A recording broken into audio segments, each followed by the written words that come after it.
Java records were introduced as a preview feature in Java 14 and finalized in Java 16. In this video, we will understand what is a Java record, its benefits and features, and then make the concepts concrete with a demo. A Java record is a data carrier object or a data transfer object DTO. It is a POJO or a plain old Java object class. So here in the left, I have declared a Java record which has two elements, int id and string name within parentheses after the record name and then empty curly braces. So what is this equivalent to? This concise declaration is equivalent to declaring a public final class employee with declarations of the two elements, a canonical constructor which has the same signature as the header. This constructor assigns each argument from the new expression that instantiates the record class to the corresponding component field. It also includes getters and setters for the members of the class, the implementation of the equals, hash code, and toString method. So this concise declaration is equivalent to all this. So a record class is a compact, concise way to quickly create a POJO or plain old Java object class, which doesn't require us to include all that boilerplate code. All that is generated by the JVM for us. At the same time, it allows us to customize it if we need to. A record class allows us to implement one or more interfaces. We can annotate a record class and its individual components, as over here we have annotated the ID component as greater than 0. It can have nested classes and interfaces, as well as we can declare static variables and methods. We will see a lot of these features in the demo, so let's get to it. Here I have IntelliJ running. Let's click on New Project, name it Records. Java version is 17, click Create.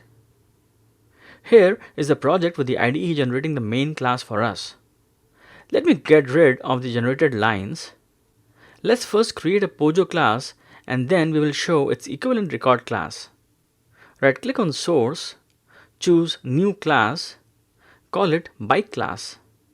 It has two variables, private string type and private double weight. Now right click, choose Generate Constructor, choose the two elements and click OK.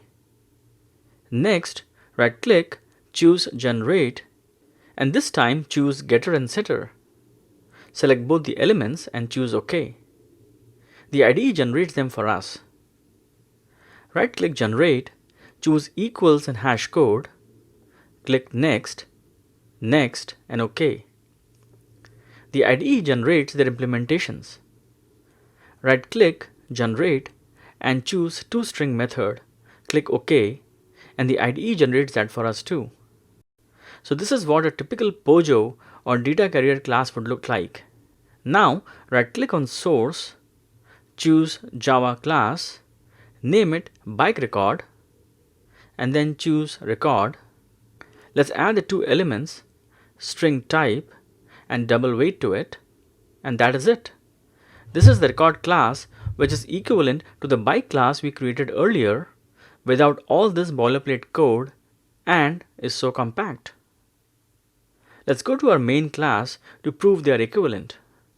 Let's create a variable of type bike class as new bike class, taking in type as manual and weight as 20.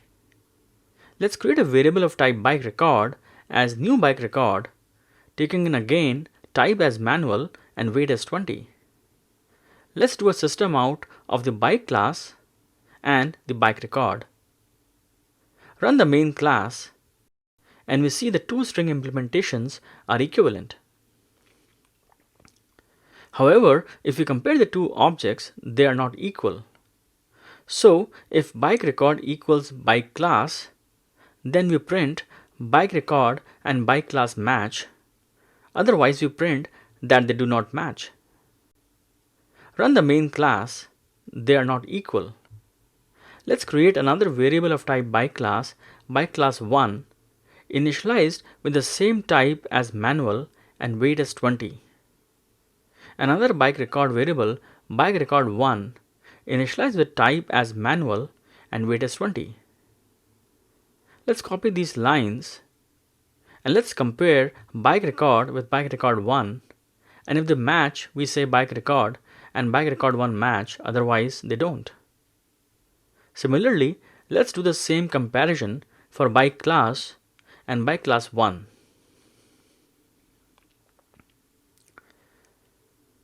Let's run our main class and the objects of the same type match.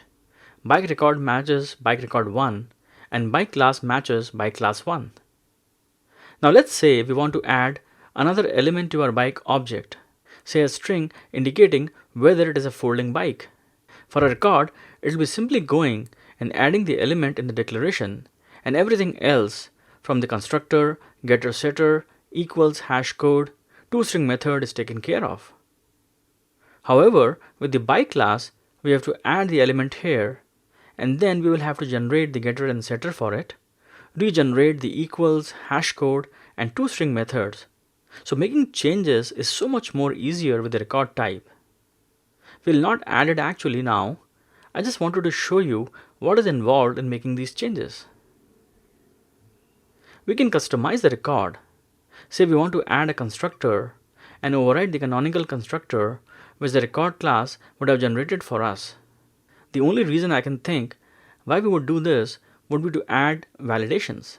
So we say if type is empty or weight is less than or equal to 0, then raise illegal argument exception that type cannot be empty and weight cannot be less than or equal to 0.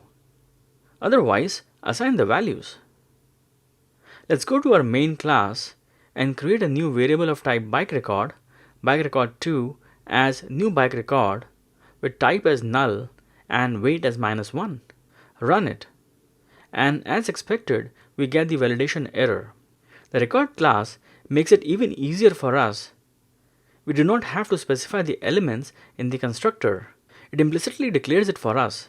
And this can be helpful when we have a lot of elements and we do not have to declare each as the method parameter for our constructor. And then if the validations pass, it implicitly assigns the passed value to the class variables. So we can delete these lines. Let's initialize it again with type as electric and weight as 25. Let's do a system out for bike record 2. Run it. And as expected, since the validations pass, the record class assigns the values. We can declare static variables and methods.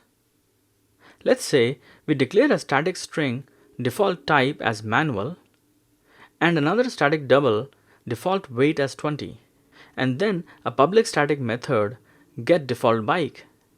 This method returns a new bike record with default type and default weight. Let me add the static keyword.